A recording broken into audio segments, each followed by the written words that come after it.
Muy buenas noches para todos y para todas. Sean bienvenidos a la Cátedra Popular Ana Fabricia Córdoba. Este es un espacio gestado y organizado por el Centro Popular Afrodescendiente, el Proceso de Comunidades Negras y la Corporación Afrocolombiana de Desarrollo Social y Cultural Carabantú. Hoy nos encontramos y vamos a desarrollar la 22ª Cátedra Popular Ana Fabricia Córdoba. El tema que nos convoca hoy es hablar un poco y reflexionar sobre el tema de la paz. Y para eso vamos a invitar al compañero Walter, que nos pueda leer el comunicado que tenemos desde los 3 procesos que adelanta la Cátedra Popular Ana Fabricia Córdoba. Walter, bienvenido. Gracias, Ramón.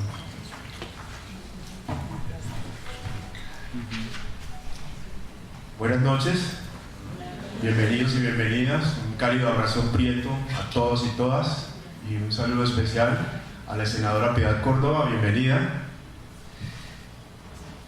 Estimados y estimadas, compañeros y compañeras que participan de la Cátedra Popular Afrodescendiente Ana Fabricia Córdoba, el Centro Popular Afrodescendiente, la Corporación Afrocolombiana de Desarrollo Social y Cultural Carabantú y el Proceso de Comunidades Negras saludan su presencia en este espacio, sobre todo en un día como hoy, donde nos preguntamos por el devenir de la paz en una ciudad como Medellín, que se resiste a transitar por los senderos de la paz y hoy hasta su alta dirigencia se encuentra comprometida con las fuerzas más reaccionarias, violentas y paramilitares de la sociedad.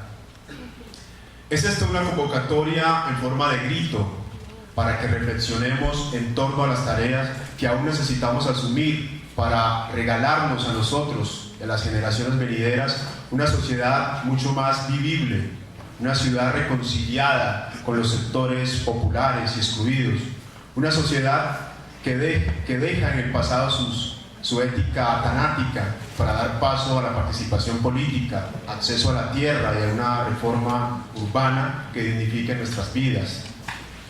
Nadie mejor que Piedad Córdoba para compartir esta cátedra con todas y todos nosotros, una luchadora incansable por la paz que ha padecido el racismo, el patriarcado, la intolerancia política y las vicisitudes de la guerra en este país. Una mujer luchadora que inspira a los condenados de la tierra, como diría Fanon.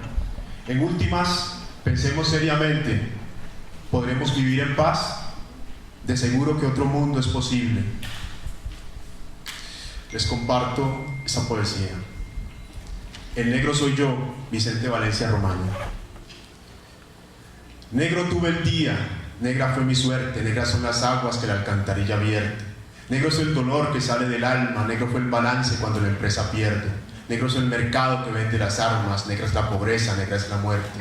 Negro es el odio, negras son las guerras, negra es el hambre, negra es la miseria. Negra es el gobierno cuando es negligente, negros son los malos, según esta gente. Pero les recuerdo que negro soy yo, obra que fue hecha imagen de Dios. Negro es el Tino, negro es Caterine, negro es Cuadrado y Jackson Martínez. Ellos no son negros, escúcheme hermano, como brillan tanto ya son colombianos. Negro no es Obama aunque tenga fama, es presidente así es que lo llaman. Negro no es Pelé, es el rey del fútbol. Negro no es Hussein, él es jamaiquino. Negro sí es Mandela porque es africano. Por eso le digo a usted que me escucha, la deuda con el negro seguro que es mucha. Las urbes que habitan los negros crearon, y como si fuera poco son discriminados. Donde habitan los negros tierra abandonada, porque al gobierno blanco no le importa nada. ¿Hasta cuándo entonces no van a aceptar al negro y al indio en esta sociedad?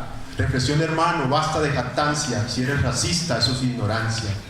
Y en este poema ya para terminar, escúchenme todos, voy a demandar que al indio devuelvan su riqueza ya y al negro devuelvan hoy su dignidad.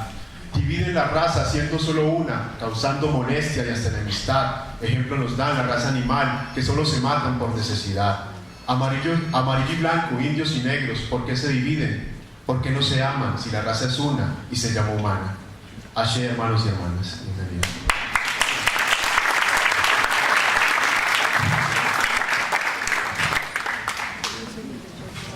Bueno, les vamos a pedir a todas las personas que se encuentren de pie, por favor que ocupen los asientos que tenemos, tan amables. Bueno, como les comentábamos, Estamos en la 22ª Cátedra Popular Ana Fabricia Córdoba y el tema que nos convoca hoy se denomina ¿Podremos vivir en paz? Anhelos de la paz. Hoy, como les decíamos, queremos darle muchas gracias a la abogada y política Piedad Córdoba, que estuvo a bien vincularse con nosotros en este proceso que venimos adelantando y que queremos reflexionar sobre un tema tan importante que de diferentes situaciones que hoy vive nuestro país y que está viviendo nuestra ciudad, como lo leía nuestro compañero Walter en este comunicado. Entonces, sea bienvenida usted, señora Piedad. Muy buenas noches.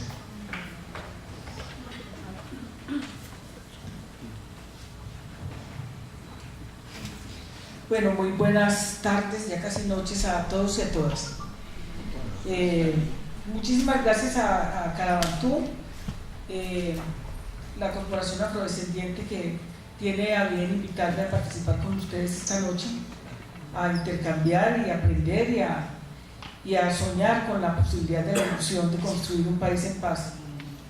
A John, que tuvo también la gentileza de promover esta invitación, y pues obviamente a todos y todas las que están aquí.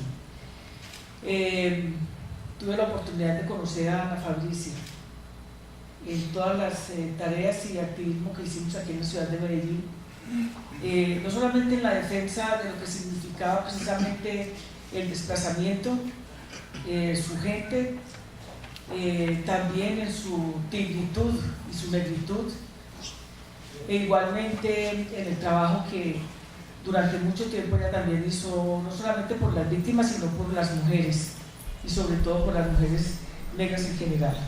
Además, no es que simplemente nos una el apellido Córdoba, sino que realmente somos la misma familia, el mismo tronco familiar, que viene desde Chocó y que llegó obviamente a Urabá. Pues yo creo que ellas estaban ahí hacía mucho tiempo. Lo que pasa es que Urabá era del Chocó y no de Antioquia, como ha pasado con, yo sé que a ellos no les gusta que yo lo diga, con el robo que pensaban hacer de Belén de Bajirá.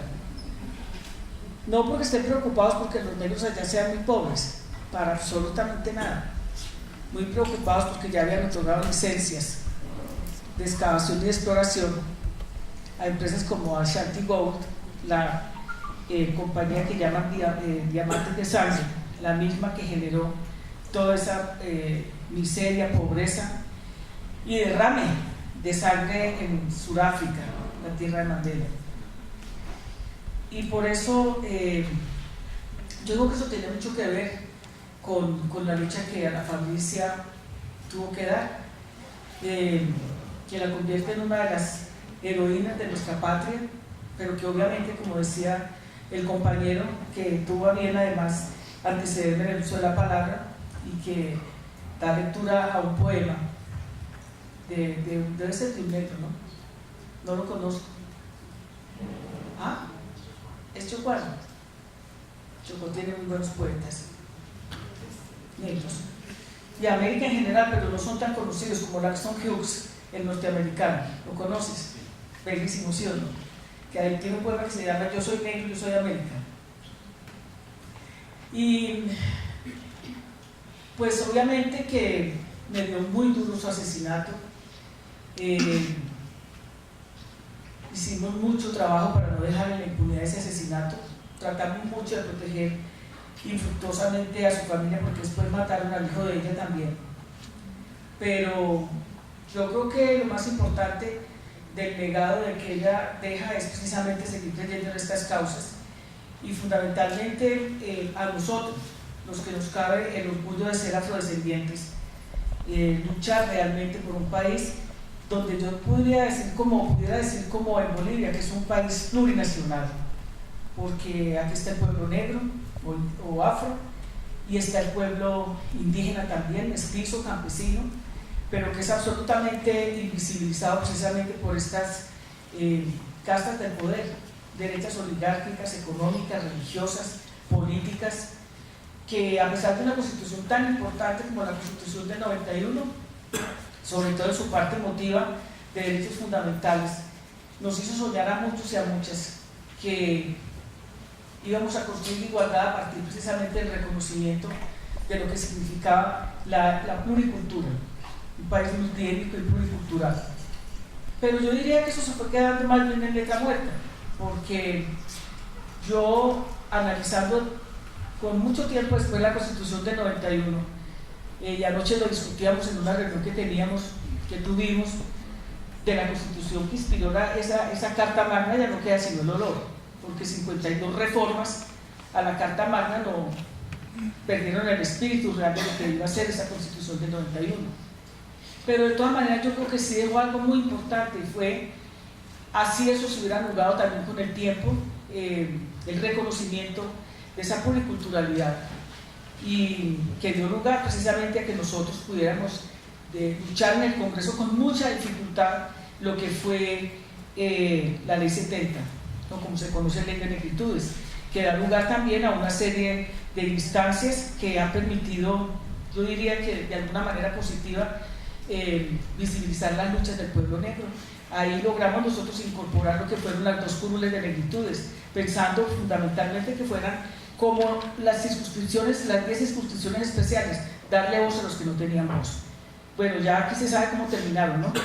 Y a pesar de que todavía las estamos peleando, lo cierto del caso es que eso da cuenta de un racismo estructural que hay en este país. Es un racismo que no es simple y llanamente ejercido por los que se creen blancos, porque sí, no, es un racismo que se ejerce desde el Estado, y se visibilizó claramente, que me parece tan importante lo que fue el paro del Chocó.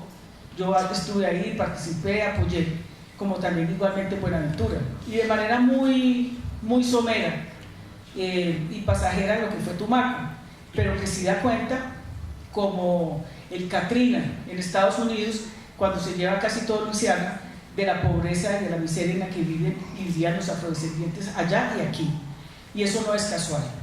Y hoy cada vez más, con ese levantamiento de la dignidad del pueblo afrodescendiente, nos dimos cuenta realmente del abandono de esas regiones, pero un abandono de parte del Estado, y un abandono que tiene que ver con un abandono con decisión de Estado, porque el saqueo de los recursos de estas regiones no se compadece realmente con la cantidad de plata que sacan de estas regiones, que no se devuelven en desarrollo, que no se devuelven en fortalecimiento institucional, pero que sobre todo yo jamás hubiera creído que haber dado una pelea tan dura en el Congreso para sacar la Ley 70, que entre otras cosas me hace recordar, yo fui alta comisionada afrodescendiente, de las primeras, y el gobierno muy hábilmente nos tuvo enredados durante una cantidad de tiempo, porque ustedes recuerdan que el 57 transitorio sale casi a última hora, y que luego le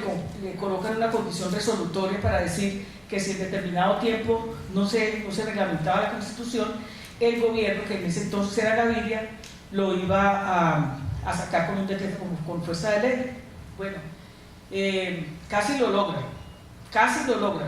y eso hubiera impedido inclusive que lo que nosotros denominamos territorios colectivos hubieran podido quedar, que no impidió para absolutamente nada lo que fue el desplazamiento de toda la región, porque el paramilitarismo, como decías tú ahora, que sigue vivito y coleando, dijo, no se puede comprar el territorio, no son objeto de cambio, no son objeto de negociación. Pues entonces ahí empieza el desplazamiento más brutal y más feroz, que fue durante el gobierno de Álvaro Uribe Vélez como gobernador de Antioquia. Recuerdan ustedes que fue todo ese desplazamiento de más o menos de unas 5.000 personas de lo que fue el atrato medio hacia Turbo, que fue algo supremamente violento, que, pero dime, si me acuerdas, Cacarica, claro, y que inundó las calles de Medellín de negros y de negras. Bueno, yo he tenido la ventaja de que he tenido el recurso de toda esa historia, porque mi papá, como negro, como afrodescendiente del Chocó, pues obviamente que llegó en otras condiciones como maestro aquí en este departamento, pero siempre nosotros sufriendo el desarraigo, la discriminación, aunque yo nací aquí y todos mis hermanos nacieron aquí, mis hermanas, pero vivimos lo que significaba ser negro en Antioquia.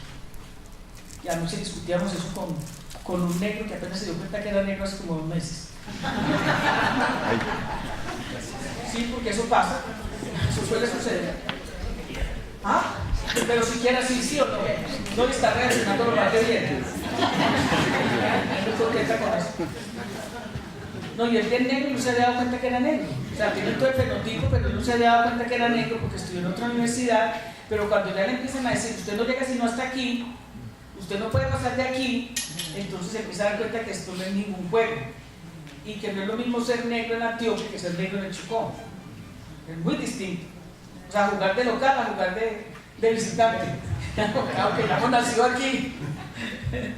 Bueno, y entonces decía yo que para mí fue muy doloroso ese proceso de desplazamiento, porque además me tocó ver muy de cerca cómo muchas mujeres enloquecieron, cómo los niños cuando escuchaban una moto se tiraban debajo de las camas pensando que era otra vez un bombardeo, cómo es de difícil construir nación, cómo es de difícil construir país cuando no se acepta la otredad ni la diferencia, cuando no se considera que quienes tenemos o tienen otro origen étnico son iguales absolutamente a nosotros, iguales todos en la sociedad.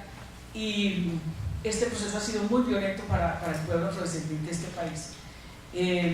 Ver las calles de Medellín, las calles de Bogotá, escuchar, por ejemplo, en Suba, leer en las paredes de Suba, haga patria, mate un negro, o tener que pelear para que recibieran los niños en las escuelas de muchas de estas localidades de Bogotá, o ver aquí, por ejemplo, también la manera como la sociedad ha cerrado las puertas a quienes producto de ese desplazamiento tuvieron que venirse aquí a vivir en unas condiciones difíciles, a estar en los peores espacios de la ciudad, donde están los derrumbes, donde realmente no hay ninguna garantía de servicios básicos, pero además con situaciones muy complejas, por ejemplo, de que muchas empresas como el Éxito no reciben negros.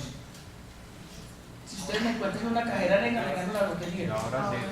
Ahora sí, pero a través de una pelea que se hizo en Cali, que se ganó, pero muy poco, o sea, es demasiado poco para un país que tiene 12 millones aproximadamente de afrodescendientes, los que se reconocen y los que no se reconocen, que también ha sido una lucha lo que fue lograr el censo para que la gente se pudiera reconocer como tal. Pero fundamentalmente decir que algo que nosotros consideramos que va a ser muy importante para el país, para cuidar todo lo que significa el Chocó biogeográfico, la región pacífica, con esas leyes se convirtió realmente en un elemento de persecución, de muerte, de desplazamiento, de acumulación por desposesión, y por eso lo de Belén de Bajirá no es un episodio, no es una anécdota. Lo de Belén de Bajirá es la demostración de lo que para este país realmente ha significado la gente, y lo que ha significado los negros, y lo que ha significado la riqueza de nuestra región.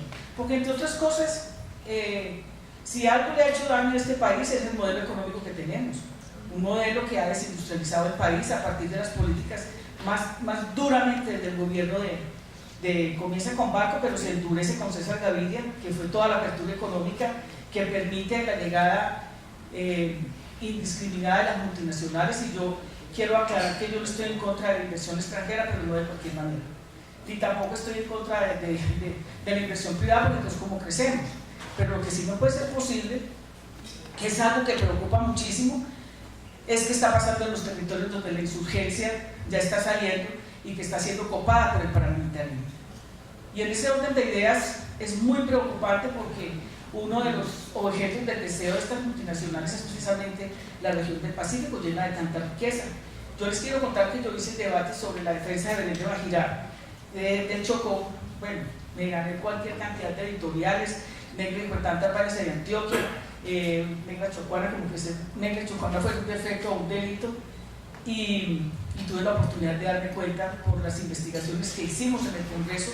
Ahí está en YouTube los videos de cómo una cadena cupífera que arranca en la Patagonia, recorre toda América y muere en el departamento de Chocó, en Belén de Bajirá, pero además los estudios que dan cuenta de yacimientos de petróleo, de oro, obviamente que eso no era para la explotación precisamente para el país ni para desarrollar a Belén de Bajirá. Por eso yo gocé tanto con los memes que hacían los chocuanos de Belén, cuando le decían al gobernador de aquí, decoro a Maluma, que cuando le decían que... Claro, sí, cuando le decían que no, que se iba a llevar el acueducto, y el territorio de Bajirá tenía apenas el 2% de acueducto, entonces un señor le dijo, traiga costales y se lleva esos tubos que hay aquí. Porque realmente no era la preocupación por el desarrollo, ni era la preocupación por la identificación de la gente, es precisamente el negocio que tienen montadas a través de esas multinacionales, donde inclusive dice por si de pronto dice que yo estoy calumniando, que él fue miembro de la Junta Directiva de Asiantigua, en representación de un sector empresarial económico muy importante de este país. Y yo creo que parte de lo que nosotros tenemos que cambiar en Colombia es precisamente el sentido de patria, el sentido de nación, la autoestima, el sentido de soberanía, de dignidad y sobre todo de defensa de nuestros recursos naturales y del medio ambiente, lo que significa la casa que habitamos, porque Buriticá es un ejemplo de lo que nunca se debió permitir hacer, de cómo lo destrozaron y cómo lo dejaron, y fuera de eso, en el atrato, que esa es la belleza, esa sentencia de la Corte Constitucional que valora como sujeto de derechos al río Atrato y que se tiene que volver a resignificar. Pero, por ejemplo, en el Bagre, en Zaragoza, ahí en el río, hay una serie de máquinas que yo realmente no las conocía, que son unas cosas impresionantes, les dicen que son como subterráneas, tienen un nombre como de un pez, no recuerdo exactamente, pero es la manera como saquean los recursos ante los ojos de todo el mundo. Y es una institucionalidad jurídica diseñada específicamente para eso. Específicamente para eso. Por eso, hablar del tema de la paz no es solamente pensar que firmamos unos acuerdos y que los acuerdos nos van a garantizar la paz con justicia social, porque no es así. Muy importante, un hecho que para mí es histórico. Yo creo que este país no va a volver a ser el mismo, indiscutiblemente, así no lo quieran creer algunos, y los partidos políticos se asienten en el Congreso para impedir el fast track. Los partidos políticos no le van a hacer la reforma política que se presentó. Entramos ya a un semestre electoral donde la mayoría de las veces hacer quórum es más difícil que agarrar un rayo de la cola. Entonces volvemos otra vez a ver lugar los acuerdos que se firman en este país. Pero sí creo que es histórico el solo hecho de que las FARC hayan tomado la decisión no solamente de cesar el conflicto armado, sino que hayan entregado las armas. Y eso aquí a nadie le ha parecido importante. Somos muy poquitos. Y yo no sé si es que yo me estoy inventando también películas, pero yo creo que esa preocupación tan desmedida de RCN y de Caracol por mantener el país enredado con lo de Venezuela tiene mucho que ver con impedir que la gente se concientice de la importancia de lo que significó la firma de un acuerdo que indiscutiblemente es de lo más apoteósico para mí que ha podido ocurrir. Y sobre todo empujar, como le hablábamos con el ELN hace 8 días, un acuerdo con el ELN que pues obviamente estaba en el balcón mirando que cómo se firmó este acuerdo, en qué quedó este acuerdo, realmente en qué se avanzó. Pero me preocupa mucho porque, como decía alguien hoy en una reunión en la que estábamos, esa distracción en que se ha convertido Venezuela, para muchos, para mí tiene un gran sentido, y es realmente evitar que aquí consolidemos un movimiento popular y ciudadano que defienda los acuerdos, que profundice la democracia y que exija las reformas que se tienen que hacer en este país. Porque en otro país, inclusive en los mismos que están ahora en conflictualidad social, como Venezuela, seguramente habrían salido fuertemente a respaldar lo que se firmó, seguramente estarían exigiendo en el Congreso que los parlamentarios no le cambien el contenido y el sentido a los acuerdos que se firmaron, pero mucho más allá, no permitirían esas reformas económicas que se están haciendo en Colombia, que no van a permitir que se pueda cumplir a cabalidad los acuerdos. Y les voy a dar cifras. Colombia necesita, para comenzar mínimamente a cumplir el primer acuerdo, que es el de reforma rural integral, entre 6.000 y 12.000 millones de dólares al año para cumplirlos. Y yo no veo de dónde los van a sacar. Entre otras cosas, porque la deuda externa de Colombia alcanza los 121.000 millones de dólares. Se pagan anualmente hasta el 2022 8.000 millones de dólares anuales que van al servicio de la deuda, no van precisamente al capital. Entonces, esta suma es el 43% del Producto Interno Bruto de este país, que es una cosa escandalosa. O sea, déficit comercial, porque no exportamos y lo que importamos, y lo que exportamos son materias primas del país, y lo que exportamos y lo que importamos son productos manufacturados, porque aquí no hay industria. Déficit fiscal, que es una cosa también bastante preocupante, sumada a una corrupción galopante, que ya uno, cada caso de corrupción es peor que el anterior. Hoy sale una noticia muy interesante en un estudio que hicieron del Banco de la República en Cartagena, y dan cuenta que para superar la pobreza extrema en Cartagena, que es bastante, quienes conozcan al distrito, se requieren 2 billones de dólares hasta el año 2023, y el robo de Reficar fueron 217 billones de dólares. 217 billones, con que hacer 13 veces el metro de Bogotá, y con que poner a estudiar a todos los estudiantes de este país gratuitamente. Pero vamos a Bioenergy en Meta, donde montaron otra supuesta especie como de refinería de gas, 740 millones de dólares de corrupción. Cuando en el Meta, que es un mar de petróleo, no hay carreteras. No sé si se dieron cuenta, la semana pasada estuvo la vía cerrada prácticamente toda la semana, porque no había forma de pasar. Y uno dice, ¿cómo un departamento al que Pacific Rubiales sacó todo lo que pudo y luego se quebró, pero aquí nadie dijo nada, no tiene la manera de tener vías de acceso? Si usted recorre el departamento del Meta, los municipios son de una miseria. Si usted va a Puerto Gaitán, es espantoso, no hay agua en Villavicencio. En Villavicencio uno le parece mentiras que el agua llegue 1 o 2 veces a la semana. Entonces, ¿qué significa que aquí hayan unas multinacionales supuestamente explotando, cuando la gente no tiene ni siquiera la manera de vivir como un ser humano? Igualmente pasa en La Guajira. En La Guajira va a haber un paro que va a ser impresionante en los próximos días, y hay que ir a apoyar a la gente. Hay que ir a apoyarla para que realmente las condiciones de esas contrataciones tengan que cambiar, y van a tener que cambiar a partir precisamente de la influencia de la gente, de la movilización de la gente, de la calle, la gente en la calle. Y por eso la próxima consulta que va a haber en Bello y que va a haber en San Pedro aquí, donde la gente se está oponiendo al instalamiento de una multinacional para explotar también petróleo. El Cerro Quitasol es que se llama, ¿cierto? ¿Sí? Bueno, pues la gente va a hacer una consulta, y vamos para la consulta. Hay que ir a la consulta y a las revocatorias de esos mandatarios corruptos que además no han hecho absolutamente nada.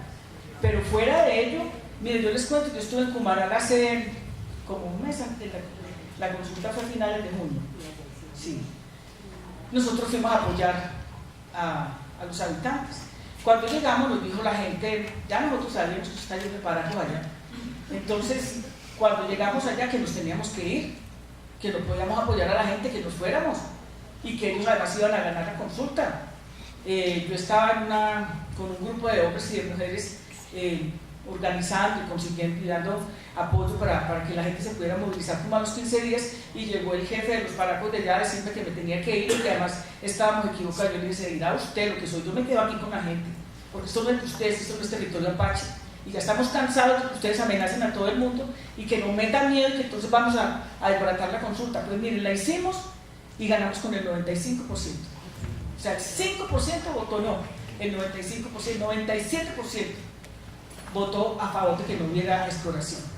Y vamos para Guamal, también en el Meta, y vamos para la de Bello, y esto va a ser una explosión, porque realmente de la única manera, yo no creo, compañeros y compañeras, que nosotros en el Congreso logremos hacer ni media reforma. Vergonzoso el espectáculo ahora con los acuerdos de paz, regando 16 circunscripciones especiales que a la hora de la verdad no tienen fuerza definitoria en el Congreso, porque uno no sabe porque estuvo ahí, y ya bregando a que los partidos también se queden con ellos. cuando lo que tenemos que defender realmente es que esas circunscripciones tengan voz a partir de la misma presencia. No las han podido aprobar. Ahora viene la Justicia Especial para la Paz y ya lo están empezando también a meter la mano. Y ya empezaron a decir que no haya convocatoria para que los magistrados que van a componer, 57 magistrados que van a componer la Justicia Especial, no, ya es que no entren a concurso, sino que se ponen de acuerdo los mismos de siempre y que entonces, que para que sea rápido dar los candidatos o las candidatas. O sea, buscando también la manera de que esto no se pueda llevar de la manera como se discutió, que fue realmente un acuerdo supremamente importante. Pero lo más lamentable es, además, porque pues la Comisión de la Verdad va a ser muy importante. Yo creo que muchos políticos le tienen mucho miedo, porque mucha gente sí va a ir a contar todo lo que pasó en estos últimos años, en estos años de la guerra. Y no van a querer tampoco que el país sepa. Ustedes saben que lo de la Comisión de la Verdad no tiene fuerza jurídica, judicial, pero es la narrativa de lo que pasó en el país y quiénes lo cometieron. Pero la Justicia Especial para la Paz es muy importante por lo que va a significar la no repetición y la memoria histórica de este país. Pero eso, aunado a que no van a aprobar la reforma política, no la van a aprobar. Entonces las alianzas, la discusión sobre el umbral que tiene que ver con la democracia, no va a pasar, eso se quedó ahí. Y yo les digo esto por lo siguiente, porque además tampoco va a haber reforma al sistema electoral. Y si algo es necesario hacer en este país es reformar el sistema electoral, que es un sistema corrupto, es un sistema poroso. Uno puede ganar las elecciones en las urnas y las pierde en la registraduría, porque eso ya está absolutamente probado de cómo le roban a uno los votos allá. Y como además, que es otra cosa grave aquí, prácticamente el sistema electoral, el manejo del sistema está privatizado, lo maneja una empresa francesa. Y nosotros nunca sabemos qué contiene el software de la registraduría. Nosotros no nos damos cuenta, fuera de la manera. Yo propuse en la discusión que el sistema electoral se conformara a través de una cuarta rama del poder público, que fuera un sistema totalmente aparte, y que la manera de escogerlo no fuera en el Congreso de la República, sino que fueran las facultades de derecho las que propusieran quiénes podrían ser y tenían las calidades de magistrado, y de ese grupo de personas pues se votara en el Congreso de la República.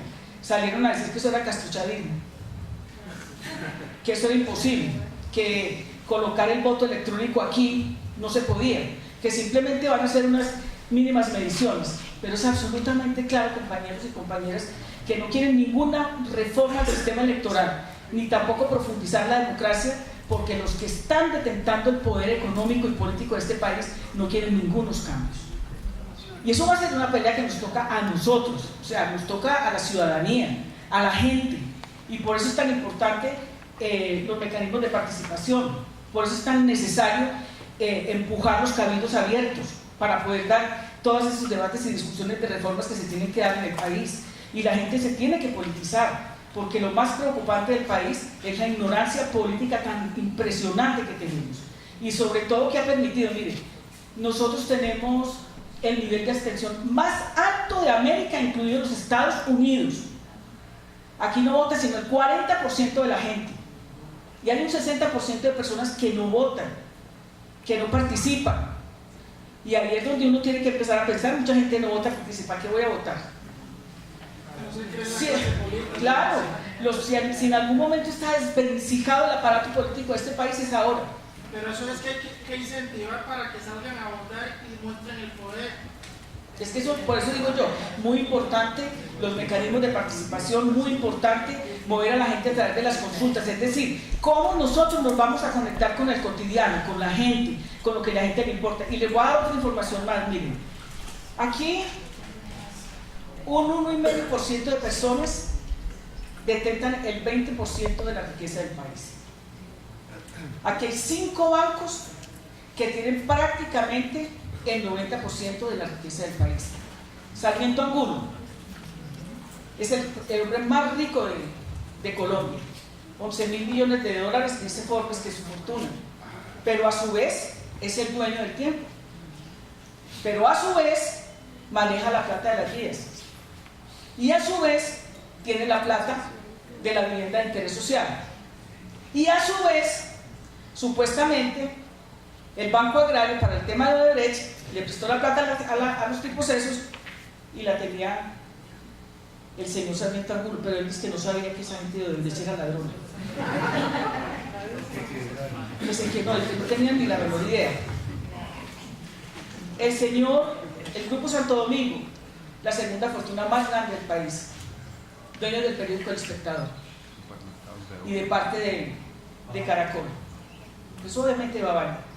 Y luego Ardila Lulen, dueño del RCN y del Nacional. Qué pesar ser.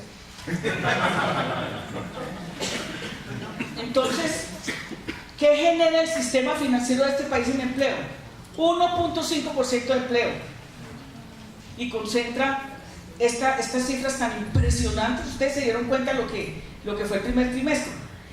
Entonces aquí nos hacen a final de año que nosotros crecimos al 4 y al 5%, y uno dice, pero crecimos ¿en dónde? Era para los lados.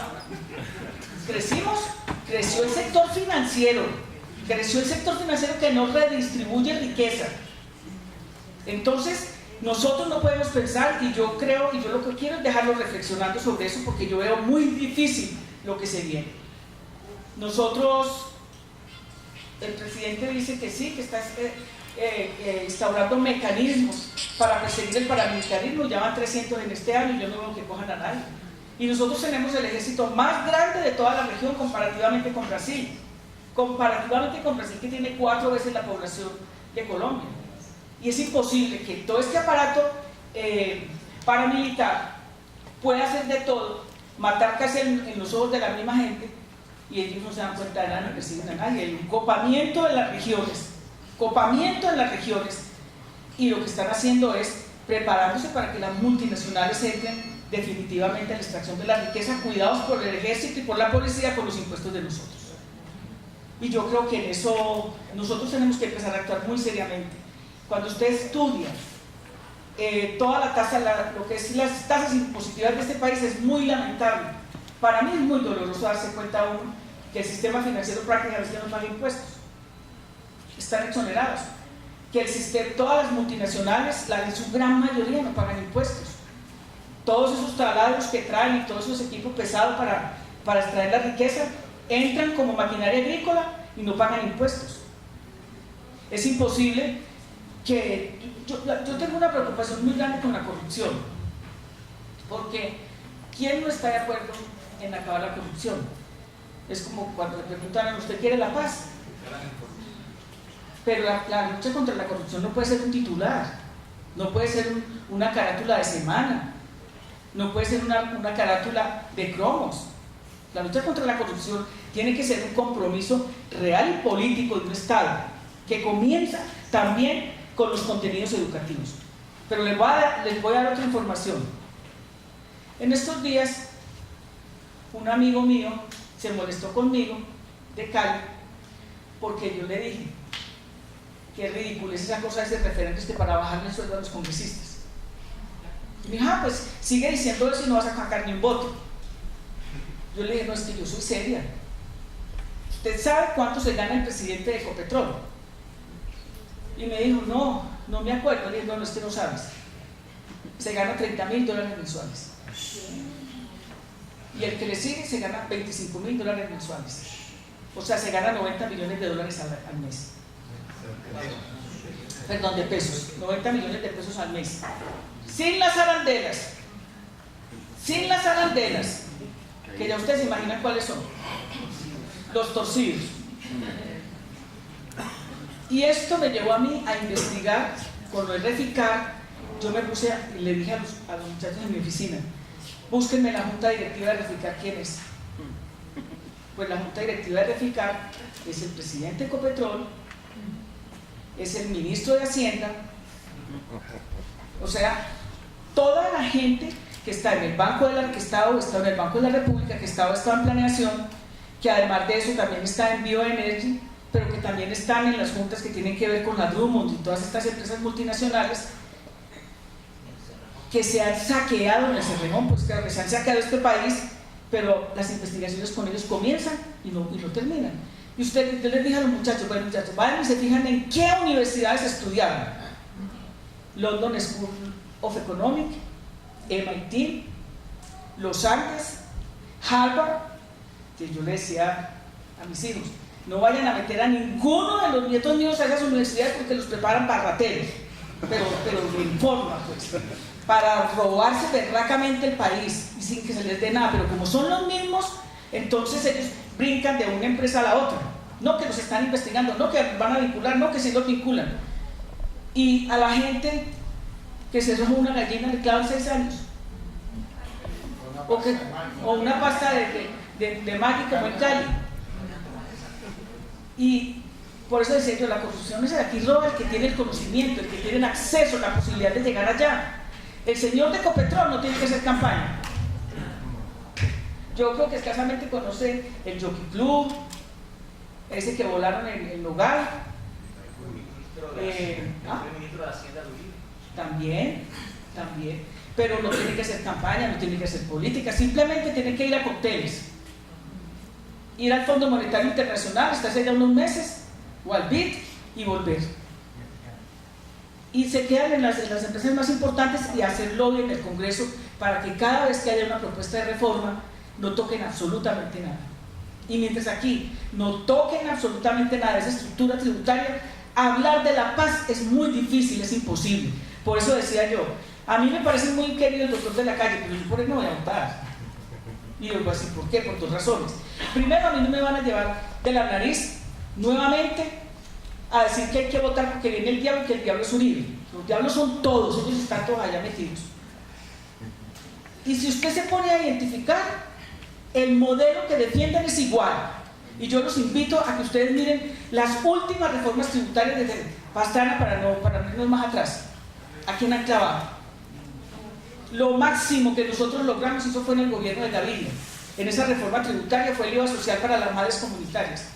Pero del resto, cada vez más, bajando los impuestos. Y el que sí fue campeón en todo fue Uribe. Por eso yo decía que boba uno ponerse a adjetivar con Uribe, a sacarle meme. No, contemos lo que ha sido su gobierno, contemos qué es la ley 100, producto de quién, qué es el sistema pensional de este país, producto de quién, cuáles fueron cuáles fueron los TLC que él firmó con otros gobiernos y qué le produjo al país, qué le va a generar al país haberlo metido a la OCDE. La gente no tiene idea qué va a pasar con eso y eso es gravísimo para el país.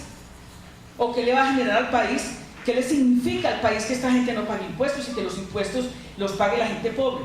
Ahora, yo fui la primera en el Congreso que presentó la ley de penalización de la evasión. Bueno, no me quemaron viva de milagro. Ahora la presentaron con muchas gracias, pero para ciertos capitales. Para ciertos capitales, o sea que finalmente no lo va a ver. Y les decía yo lo de la calle, que me parece un señor muy querido. Él dice que es nadaísta y todas esas cosas. Pero cuando estábamos instalando los diálogos en Noruega, acuérdense del discurso de Iván Márquez, cuando Iván Márquez habla de la necesidad de los cambios, de las transformaciones que requiere el modelo de desarrollo económico de este país, que, pues, o sea, un anatema como que hubiera dicho que le iba a puchar las orejas a todo el país. Todo el mundo se le vino encima. Y luego nosotros vamos a una reunión al Palacio de Nariño por los asesinatos de la gente de marzo, nos llamaron a todos los sectores de la izquierda y yo planteé el tema de la constituyente.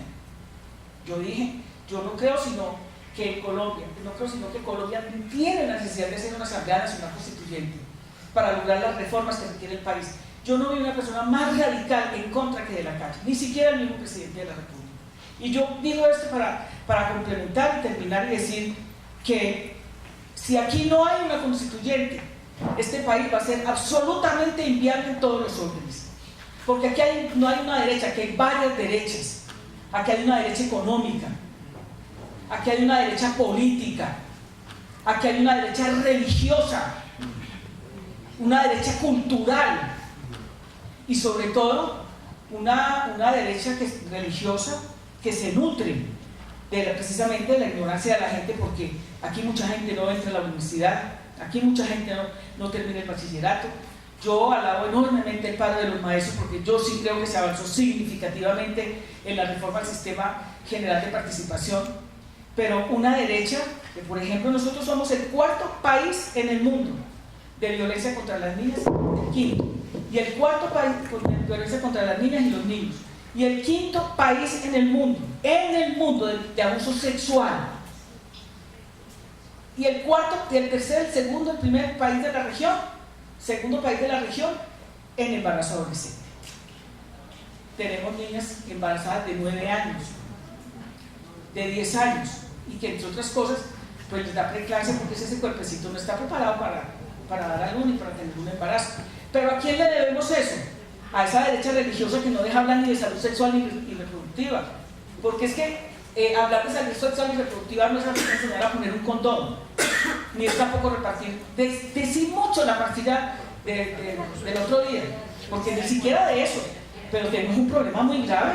Nosotros tenemos problemas estructurales que los tenemos que modificar, problema estructural de la economía, déficit fiscal, déficit comercial, deuda externa, deuda de las entidades descentralizadas, la deuda del Ecopetrol es inmensa también, y uno no sabe realmente cómo lo van a hacer. Entonces, yo creo que hablar de la paz pasa precisamente por reafirmar de manera fundamental lo que significa la repolitización de la sociedad colombiana. Hablar de la paz significa de la necesidad de crear un movimiento social y popular muy fuerte, que le hable, que interpele a ese 60% de personas que no votan. Hablar del derecho de la paz significa que nosotros seamos capaces realmente de avanzar hacia la posibilidad de una Asamblea Nacional Constituyente, que tiene que estar compuesta por negros, por indígenas, por mujeres, que tiene que estar compuesta por jóvenes, por empresarios, por militares, por todo lo que es la nación, por todo lo que es el país, y buscar el mecanismo de cómo vamos a participar cada uno de nosotros y de nosotras en eso, porque de lo contrario, cuando yo llegué al Congreso después de la revocatoria, yo no creo que hubiera una persona más feliz que yo, más feliz, como dicen los liberales, más feliz que el liberal colocado. Y yo tenía tantos sueños, tantas ilusiones, o sea, para mí era tan importante, ahora porque yo había salido contra todo. Y yo estaba convencida que íbamos a hacer todas las reformas, que las íbamos a lograr. Y finalmente ahí no se logró nada. Cada vez más se profundizó el neoliberalismo, cada vez más los derechos se convirtieron en mercancías, o es una falacia decir que aquí la salud es una mercancía, o es una falacia decir aquí que la educación es una mercancía. Cuando aquí tienen que montar un programa de ser paga, estamos muy jodidos, y que la plata se la haga a las universidades privadas en vez de fortalecer las universidades públicas. Si aquí nosotros no acabamos la intermediación financiera para fortalecer los hospitales públicos, cada vez va a ser muy, muy difícil pensar en el derecho a la salud. O sea, eso es mentiras. Y eso lo tenemos que hacer con una iniciativa ciudadana realmente que garantice esto. Yo honestamente no creo que estos partidos sean capaces de hacer absolutamente nada. Creo que lo más crítico que nos puede pasar a nosotros es que la gente no cree en la política, no cree en la institucionalidad, y no cree porque realmente cada vez pasan cosas peores. Hoy una cosa, lo del SAR anticorrupción lo deja uno, pues o sea, y que no vengan a decir un señor que se ha pasado por todo el Estado como el fiscal general, no sabía que ese señor era un delincuente y que su esposa había estado detenida por narcotráfico. ¿Ah? Estamos esperando la renuncia de la ministra de Vivienda con mucho pesar y todo, pues, pero muy verdad como casarse con un narco, pues, y no darse cuenta. O sea, la ética pública es la concepción del buen vivir, es la concepción de lo que significa la república, la cosa pública, el bien común, la construcción del poder popular, de ciudadanía. Y yo estoy absolutamente convencida de que a pesar de que la ilusión está convertida en desesperanza, estamos en un momento histórico muy importante donde podemos lograr grandes transformaciones, pero las tenemos que lograr si somos capaces de hacerla desde la calle, desde nosotros y nosotras, con todas las organizaciones ambientales, con todas las organizaciones de derechos humanos, con todas las organizaciones de protección a los animales, con todas las organizaciones juveniles, y sobre todo porque yo creo que las cifras son muy lamentables. Decir nosotros que el tercer salario mínimo de la región más malo es el de nosotros. Decir nosotros que 9 millones de colombianos se acuestan sin comer porque están por debajo de la línea de la pobreza. Decir nosotros que las mujeres siguen ganando el 30% menos que los hombres y que en el campo ganan el 38% menos. Son cifras de la desigualdad. El fracaso y la fractura de la nación está en una clase y en una clase dirigente que franca y llanamente tiene por doctrina, por religión, la acumulación de riqueza, sin importarle ni los ríos, ni los mares, ni la juventud, ni las mujeres, porque cosa más grave, caballero, como dicen los cubanos, la manera como siguen matando a las mujeres, como se ha disparado la violencia contra las mujeres. Entonces, estos son resultados de un sistema inequitativo, desigual, de una economía financiarizada totalmente, que tiene que cambiar para darle paso a la paz, para abrir las autopistas de la paz. La paz sí es posible, pero la paz significa lucha, la paz significa compromiso, la paz significa riesgos. Yo termino diciéndoles que yo estoy muy contenta conmigo misma. A mí me hay dos cosas en la vida que me han pasado. A mí me han pasado cosas muy malucas, pero yo soy como Berta Singerman en el problema, cada vez más cansada, más triste y dolorida, pero cada vez más aferrada a la vida. Cuando a mí me secuestró Castaño, yo estaba segura de que a mí me iban a matar. Segurísimo, o sea, yo no daba nada por mí misma. Es más, yo me desprendí como a la hora. Pero yo le tenía tanto miedo a una cosa, que cuando yo me viera con Castaño, de pronto yo me pusiera a llorar. O que de pronto le dijera que me perdonara la vida. O que le dijera que yo no había hecho nada de eso. Que cuando yo los perseguía en el Congreso estaba loca. Cuando yo hablé con ese señor, y hay un libro que lo deja claro, porque él lo escribió antes de morirse, de que lo mataron, y él dice que no había tenido una secuestrada más difícil que yo. Cuando ese man se fue, yo me puse tan contenta conmigo misma. Yo decía, no, puta, yo soy una berraca, soy capaz de mantenerlo. Y ahora vivo feliz, recogiendo mis firmas. La gente dice que estoy loca porque estoy aspirando a la presidencia. Porque después de semejante vida tan azarosa, secuestrada, exiliada, inhabilitada, amenazas, ser capaz de decir yo amo mucho este país, yo amo este país y yo estoy dispuesta a hacer lo que sea por defender este país, por defender mi negritud, por defender mi mestizaje, por defender los recursos, por defender las ideas, que yo recorreré el último rinconcito de la tierra de este país para ser candidata presidencial, que es lo primero, y luego me sentaré a reírme con los que se ríen de mí, porque estoy segura que están haciendo un nuevo país. ¿Y saben cómo se llama eso? Resiliencia. Y este país ha sido eso, resiliente. Por eso la paz la tenemos que lograr. Mil gracias.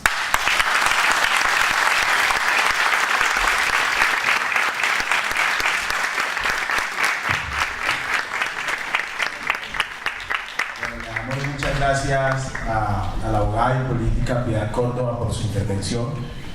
Les vamos a pedir el favor a las personas que tengan, digamos, alguna pregunta o algún comentario, que sean preguntas muy puntuales para que tengamos la posibilidad de dialogar. Primero que todo, buenas noches. Mi nombre es Elber Escobar, estudiante de Ingeniería Ambiental. Profesional de Ingeniería Ambiental, graduado hace poco. Quería hacer una pregunta a la senadora Piedad Córdoba. Ella mencionaba algo de la tragedia de los comunes o el bien, la patria es de todos. Lo mismo pasa con el medio ambiente. Al no tener quien asuma la responsabilidad de que es de todos, porque es de todos, nadie asume la responsabilidad de protegerlo. Lo mismo pasa con la patria. Como es de todos, nadie quiere asumir la responsabilidad de, tener el control de esta patria, no digamos control, sino velar por el cumplimiento de los derechos que se deben hacer que deben respetarse para cada uno de los ciudadanos. Entonces la pregunta mía era, ¿cuáles de tus propuestas van enfocadas como ese tema de tanto al medio ambiente como al post-conflicto, que digamos ya viene un cambio de paradigma muy grande, que es que ya no está la guerrilla ejerciendo control en todos sus territorios, que era quien finalmente hacía de Estado, sino que va a estar, digamos, otros grupos al margen de la ley, o va a entrar el Estado a velar por la conservación de estos recursos naturales? Buenas tardes a todos y todas. No, mi pregunta es referente a lo siguiente. Teniendo en cuenta el panorama pues, que usted describe, es obvio pues, que Colombia no ha avanzado mucho en lo social. Seguimos en el mismo conflicto, hay las mismas causas del conflicto. Inclusive si llegado el caso que no se resuelvan esas causas o no se hagan unas modificaciones en el Estado, inclusive se puede reactivar otro conflicto quizás peor. En esa perspectiva, ¿qué piensa usted en relación con las FARC? Pues, ¿cuál debería ser el accionar de las FARC como movimiento político en lo que tiene que ver con las bases sociales? Porque históricamente en Colombia las guerrillas, cuando se han desmovilizado o han renunciado a la lucha armada, cambian su planteamiento o su discurso político, y yo pienso que las FARC no deberían renunciar a ese planteamiento político. Inclusive acá todavía hay un gran problema de organización social desde las bases. ¿Cómo hacer para que ese proceso no se frene y se siga trabajando para que algún día sí logremos, en un futuro no muy lejano, tener una sociedad organizada desde las bases para realmente producir un cambio estructural en esta nación? Porque si muchas veces se habla del poder, pero del poder, ¿cómo? ¿Qué clase de poder? ¿El poder desde arriba o el poder desde abajo? Entonces, ¿cómo pensaría usted que se podría lograr eso? Buenas tardes, mi nombre es Sandra Restrepo, yo vendo mi fuerza de trabajo para el sistema financiero de este país, conozco muy bien de lo que hablabas ahorita, pero mi pregunta va enfocada en lo siguiente: yo no creo que este país pueda cambiar su modelo económico y toda su conciencia social solamente en un periodo presidencial. Tiene que existir un programa, y eso lo hemos visto en muchos países, sobre todo en Europa, que se ha dado más o menos un promedio de 25 años, una generación, un poquito más, para que realmente las cosas cambien. Cuando uno aquí habla de que debemos cambiar y pensar en un buen vivir, ese buen vivir empieza desde la casa. Entonces no es posible, y aunque yo trabajo en el sistema financiero, que alguien tenga un dinero y vaya y se lo meta a Bancolombia, porque qué prestigio tener una cuenta en Bancolombia. Pues se nos olvida el cooperativismo y todo este tipo de cosas. Entonces mi pregunta concreta es, yo pienso que usted tiene el país en la cabeza. Usted ha generado de pronto una estrategia como para realmente comenzar a cambiar el país, como decía el compañero, desde las bases. ¿Se tiene realmente ese plan y se piensa en que se puede desarrollar, y cómo sería esa forma de desarrollarlo? Voy a decirlo como de la forma más elemental,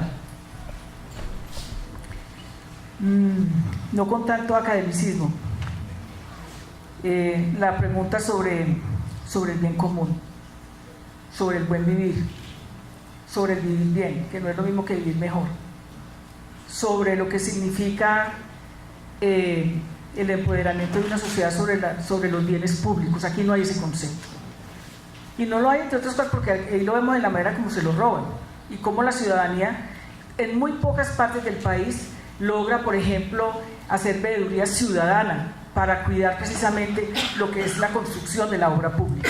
Yo ahí tengo una cantidad de ideas que he venido construyendo con la gente, pero la Constitución es la arquitectura jurídica que permite que un modelo de Estado, de país o de nación se mantenga. Entonces, cuando yo digo, nosotros debemos ir a lograr un cambio en lo que significa el sistema electoral del país y volverlo a la cuarta rama del poder público, significa precisamente una nueva arquitectura política para garantizar que en la democracia participemos muchos en la construcción de ese país. Pero yo voy más allá, y en eso de pronto trato de responder algo de lo que dijo Sandra, y es que es muy importante una quinta rama del poder en este país, del poder público, el poder popular, el poder de la gente. Y aquí no se puede construir eso simplemente dejando esas mismas estructuras jurídicas que mantienen ese statu quo, que garantiza que la política que es tan costosa en este país no la puedan hacer sino los que tienen la plata, los que tienen la rosca.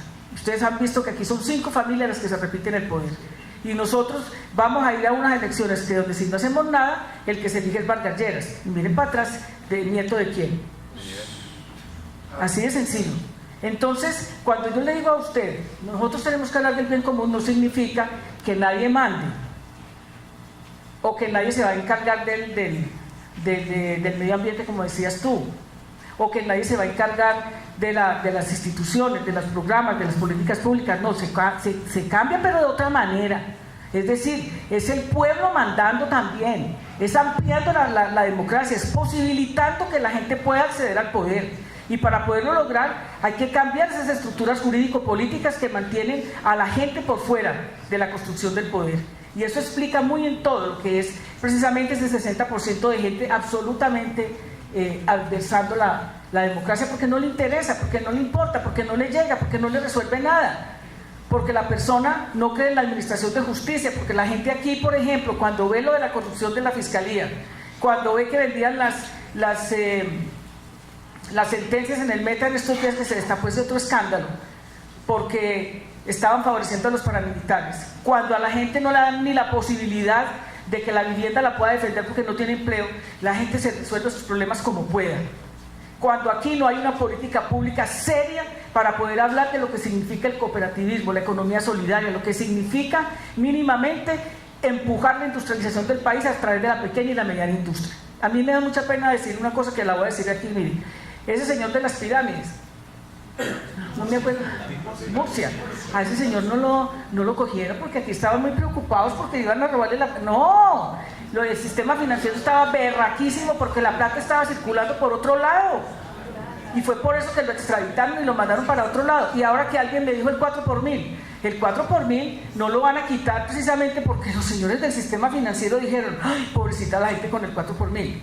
No, porque la gente, un 32%, 32 a 38% del circulante no está en los bancos sino en la calle, en los billetes de alta denominación, por eso los quieren cambiar. Y la gente, ¿por qué no los mete? Porque es que a mí me da mucha rabia tener que pagar el 4 por mil.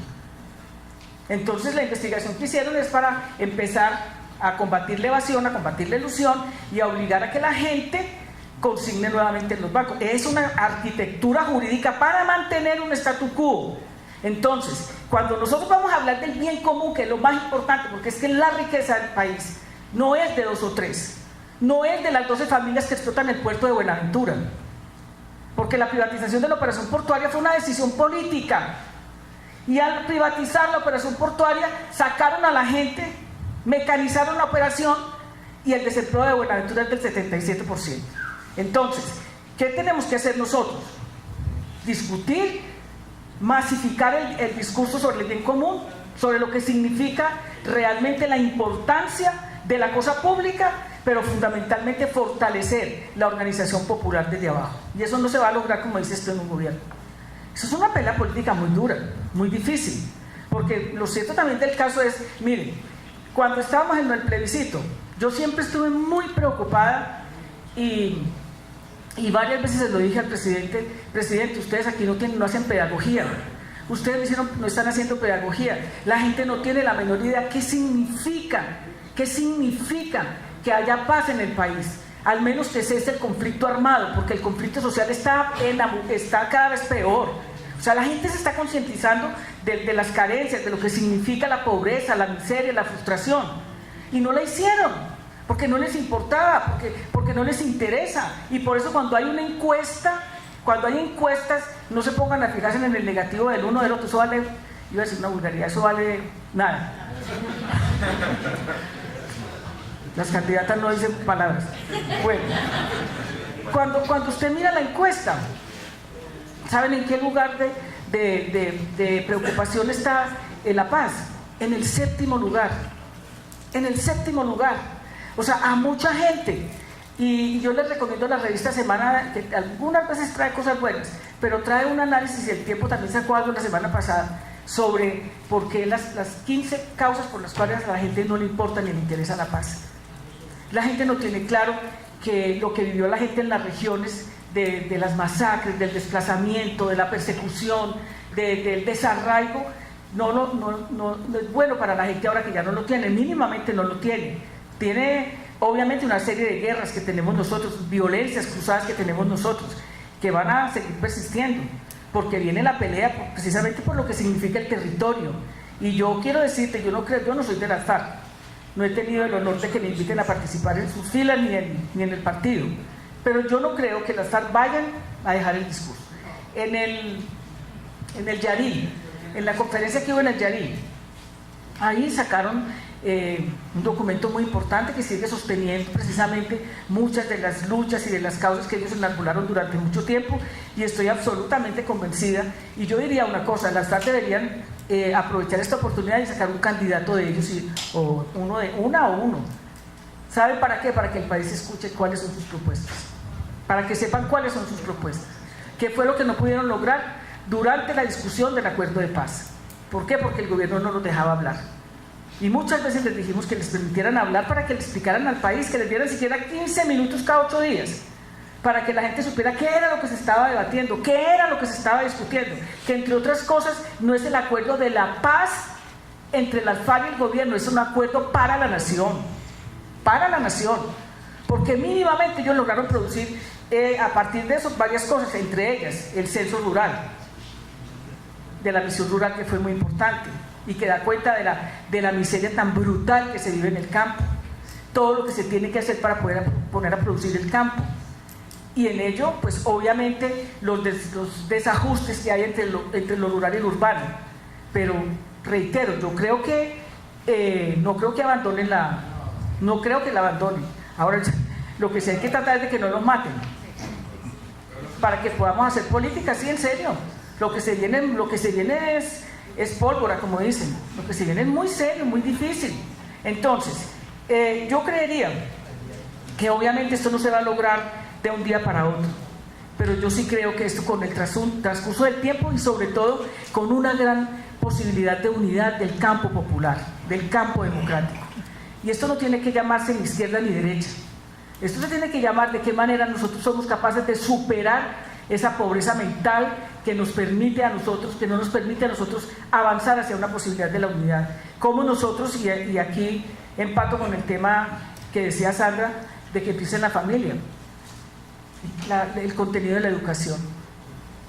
Cuando aquí se acabaron las humanidades en todas partes, aquí yo creo que empezamos hacia un fracaso donde los valores no existen, no existe ni siquiera la posibilidad de que nos espante una cosa. O sea, hoy pasa una cosa y mañana pasa otra peor, uno no tiene tiempo de recuperarse, pero como viene un partido de fútbol, entonces ya se acabó, ya lo que sigue ya no importa. Y eso tiene que ver con el contenido de la educación. Ese es un gran debate ético que tiene este país, y el debate ético también pasa por un nuevo paradigma, donde todo el mundo y todas podamos participar, donde a uno no se le macartice porque piensa distinto, porque piensa en la posibilidad del bien común, en los bienes de todos. Y ahí hay que fortalecer las juntas de acción comunal, hay que fortalecer todo lo que significan las veedurías ciudadanas, hay que obedecer, hay que mandar obedeciendo, es decir, construir con la gente lo que este país necesita y quiere.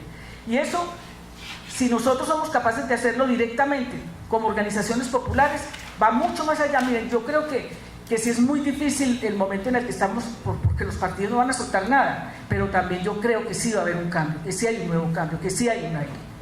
Y yo vuelvo y reitero, sería muy importante que las FARC sacaran su candidato. Yo ya amenacé por filos para que no digan que estoy pidiendo el aval. Entonces, me parece que hay que cambiar como ese pesimismo por optimismo, y esa desilusión por ilusión, por esperanza, por alegría, porque nosotros somos capaces. Yo creo mucho en la juventud, y creo que es ahí donde hay una gran posibilidad de interesar a los jóvenes por la política. El 85% de los jóvenes no creen en la política, pero yo no creo que es que no crean en la política, no creen en esta política, ni creen en estos partidos. Yo creo que lo que nosotros vivimos es una barbarie, pues, y ahí está el dilema de Rosa Luxemburgo: civilización o barbarie. Nosotros tenemos que decir que queremos, civilización o barbarie. Y barbarie precisamente es esa acumulación por disposición de la gente, un capitalismo que es salvaje. Yo no conozco un humano, el mismo, donde solamente unas cuantas familias se quedan con la riqueza del país por las mismas decisiones. Vean, cuando yo digo que me río de la cosa esa del referendo para rebajar los salarios, yo se los digo por conocimiento de causa.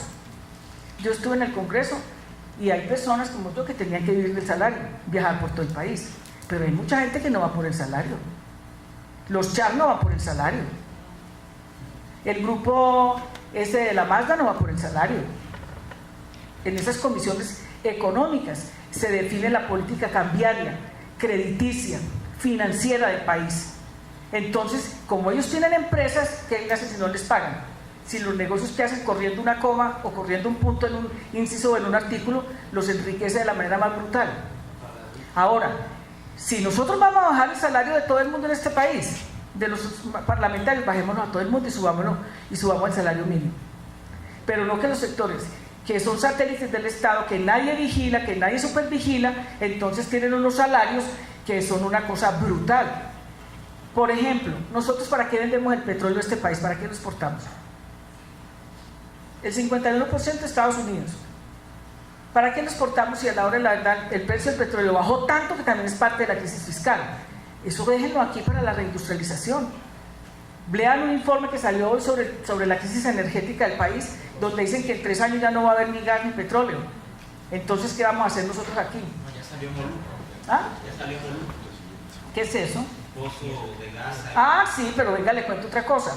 Es que a nosotros nos creen tan pendejos en algunos dirigentes de este país, que entonces ahora le hablan al país de la explotación offshore. Y entonces que no, que ya encontramos un pozo petrolero en Altamar, en no sé en dónde.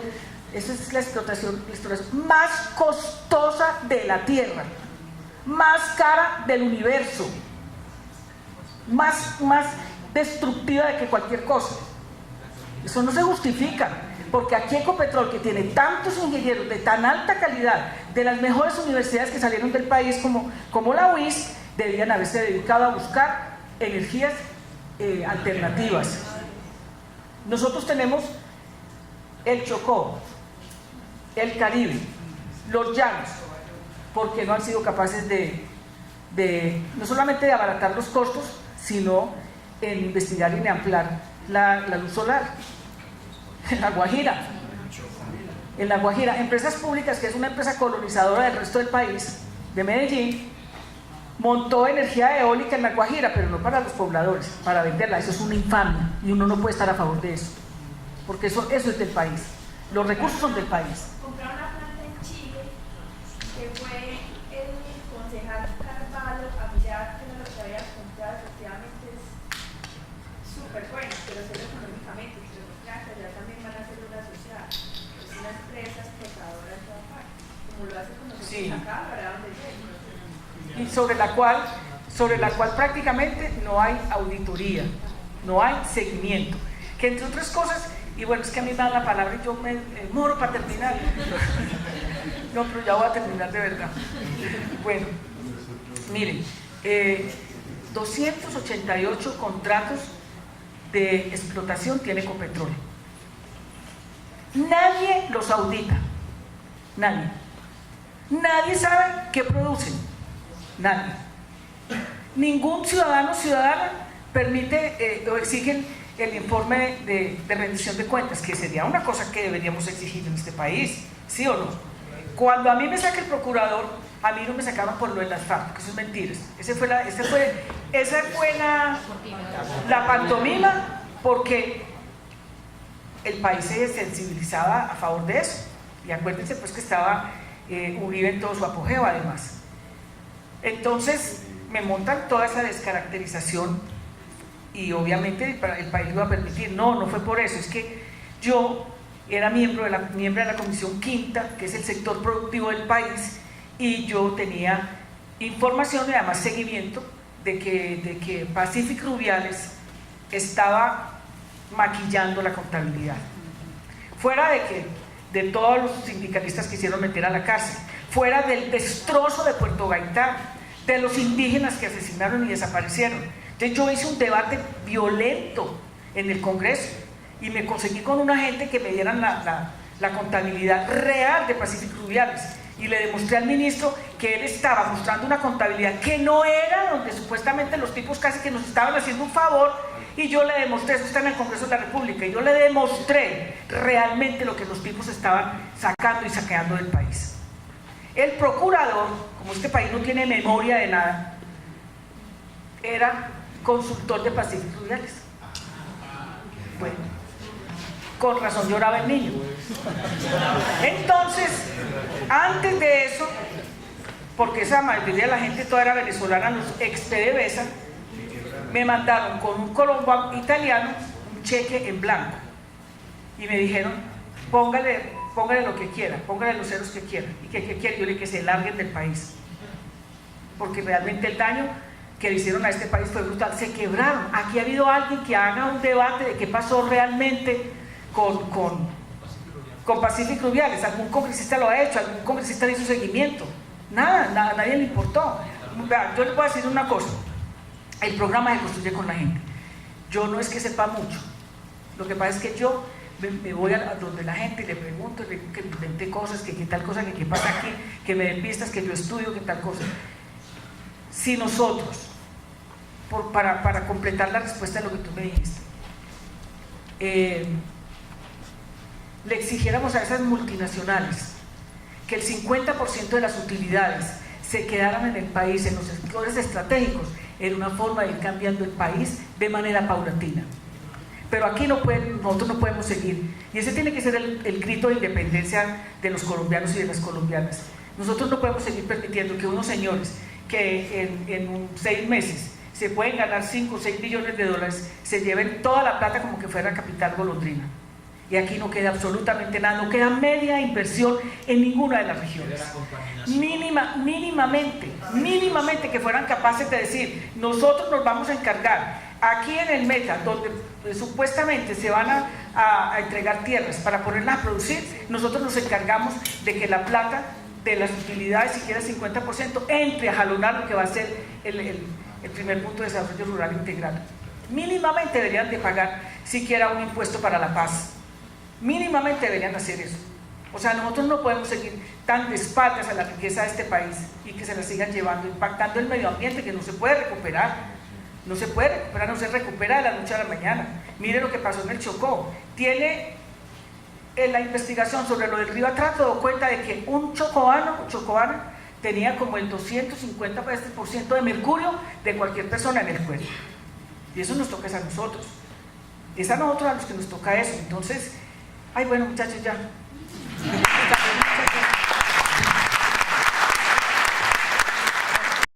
Buenas noches, soy Freddy Mosquera, participante, integrante del movimiento Unidos Somos Más. Aquí habemos varios, levantemos la mano. Oh, bueno, muy preciso.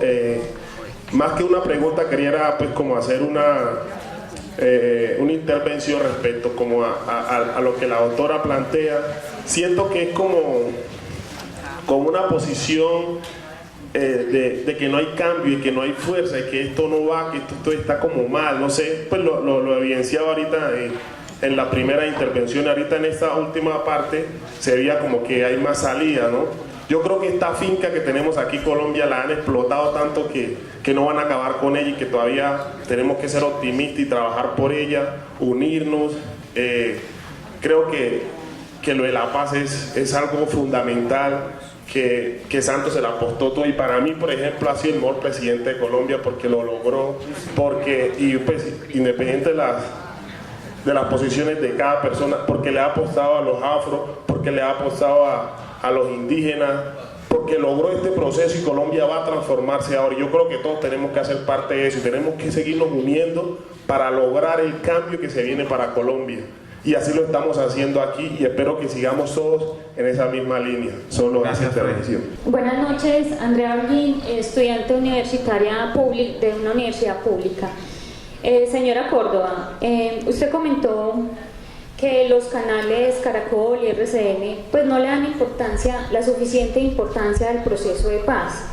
¿No cree usted que tal vez somos nosotros los colombianos los que no le damos la suficiente importancia a ese proceso debido a que hubo un plebiscito donde el pueblo votó y votó no, y se supone que era porque no estaban de acuerdo con, disculpe la redundancia, con esos acuerdos en la forma en cómo estaba escrita, en la forma en que se planteaba, y debido a que no se han tenido unos cambios realmente sustanciales, el pueblo está relativamente cansado y ya no le da importancia a ese proceso de paz, porque realmente no tuvo en cuenta. Ese plebiscito fue muy guerreado y muy peleado, pero hubo un ganador y ganó, y no se tuvo en cuenta a esa parte opositora.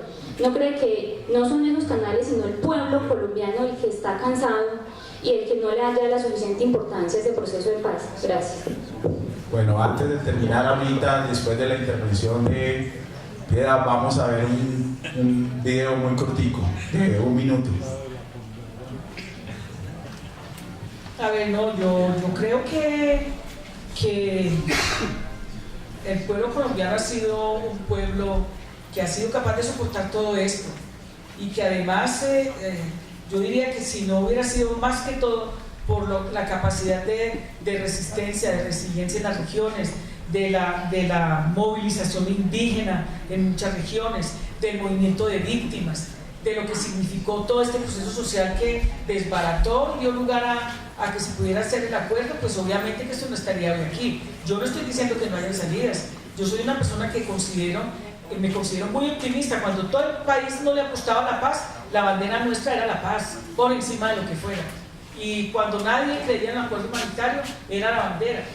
Cuando nadie quería darse la pela por el intercambio, personas como yo salimos a batallar para que la FARC conjuntamente lograra que la gente saliera, y eso es lo que desencadena el proceso y logra la firma de un acuerdo, imperfecto o no, pero que lo más importante que creo yo que tiene el acuerdo es precisamente que acaba con el conflicto armado. Pero que nos van a quedar una serie de conflictos ahí, si no, los sudameños no van a ir a un acuerdo de paz. Las águilas negras, que son los mismos que ya sabemos, tampoco. ¿Cuáles son nosotros? Bueno, hay un montón de zoológico que hay que... Pero yo digo, como dice el compañero que habló, unidos somos más, y unidas. Porque si nosotros logramos realmente hacer un proceso popular fuerte, ese proceso popular fuerte tiene que romper el techo de cristal. Ahora, yo no estoy de acuerdo con lo que plantea la compañera, pero respeto tu postura, porque de eso se trata. Yo creo que es como cuando a una mujer la violan o le tocan la nalga por ahí en la calle porque tenía una minifalda. O sea, que la culpa es de ella. No, es un modelo que está estructurado para garantizar la concentración de los privilegios de quienes detentan el poder comunicacional de este país. Porque el poder de los medios de comunicación es fortísimo. Tan fuerte es que precisamente detrás de ellos está el poder económico. No está una Junta de Acción Comunal precisamente. No está la Junta Administradora Local de aquí de la Candelaria. Están pulpos económicos que además han concentrado la utilización del espacio electromagnético que es de todos los colombianos y las colombianas, y de lo que significa precisamente el papel impreso para ellos poder hacer sus periódicos, y de lo que significa inclusive, que ya con eso no pueden, las redes sociales, de lo que significan las redes sociales. Detrás de ello habían intereses absolutamente claros para que el plebiscito no caminara por las autopistas que tenía que caminar. Y a eso sumémosle que el presidente de la República no hizo prácticamente nada para hacer pedagogía para la paz. ¿Y qué significa la paz para los colombianos y las colombianas? ¿Qué significa el derecho a la vida? ¿Qué significa que no nos matemos? Y fuera de eso, nosotros sabemos que aquí hay una gente que no quiere soltar ni un peso. Aquí hay una gente que no quiere que se redistribuya la tierra. Aquí hay que hablar, compañera, léase lo de la posverdad. ¿Qué significa? La manipulación a base de mentiras para generar un conocimiento en la opinión pública que no es cierto. Porque ese cuento de que, es que a todos les iban a dar de 2 millones de pesos. ¿Cómo le parece a usted el enfoque de género? ¿Cuál enfoque de género? Perdón, ¿cuál teoría de género? ¿Ah? Ideología de género. Ideología de género era para inmovilizar a que la gente realmente entendiera que las mujeres somos la mitad de la población y que somos seres humanos y que tenemos derechos y que tenían que quedar consagrados también en el acuerdo. Que el derecho a la salud sexual y reproductiva es un derecho también de las mujeres y que tenemos la libertad para decidir sobre nuestro cuerpo.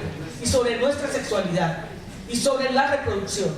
Entonces, todo ese montón de manipulaciones que fueron muy bien aprovechadas por quienes no quieren una ultraderecha ultramontana en este país, que no fue capaz de movilizar a Colombia cuando a Juliana Zamboni la violaron, no fue capaz de movilizarla, pero que sí movilizan al país con la tal ideología de género, pero que les importa tan poquitico que violen las niñas, que les importa tan poquito la violencia contra las mujeres, que ahí sí no tienen nada que ver con lo que pasa con las mujeres. Aquí sí hubo y se respetó, aquí sí hubo, y yo tengo que decir una cosa, yo fui intermediaria para que Álvaro Uribe se reuniera con las FARC, para que pudieran discutir sobre las diferencias, porque es que tampoco podemos llegar a un extremo, que porque el Señor es todo lo que ya sabemos, entonces tampoco le podemos escuchar. Y yo no creo que nos convenciera, pero sí desarticulaba mucho la guerra.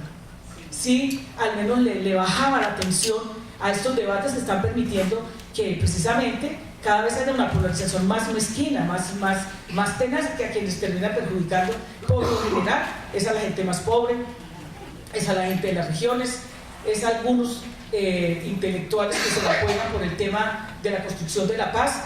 Y yo también creo otra cosa, que es una manipulación sobre la justicia especial para la paz, porque no es cierto que aquí no vaya a haber justicia, no es cierto que si no confiesan la verdad se van tranquilos para el Congreso, eso no es cierto, hay que leer, los acuerdos están en internet, hay que leerlos, para que a uno no lo manipulen, ni lo pongan a hacer pío pío, sino que uno tenga la capacidad con argumentos y con elementos de poder debatir. Y creo que lo más importante que se ha logrado es que se cambien, yo no creo que eso vaya a ser tan fácil tampoco, Sandra, pero yo sí creo que se cambien las armas por los votos, que entremos al debate político, que seamos capaces de discutir sin tenernos que matar, y a mí me parece que esa es una gran ganancia, y eso es algo de lo que yo creo que tiene que quedar de impronta a las nuevas generaciones, que es el debate político, es el debate de las ideas el que tiene que impregnar el país. Pero si nosotros no somos capaces ni siquiera de escucharnos, bueno, otra cosa, dígame la verdad, a usted lo que pasa es que no le gusta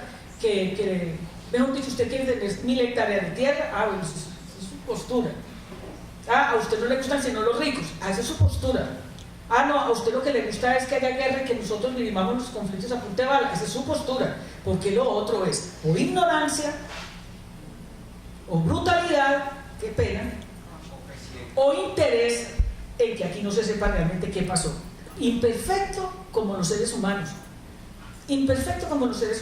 pero aquí mucha gente, no solamente santos, aquí mucha gente dejó la vida en los campos de este país.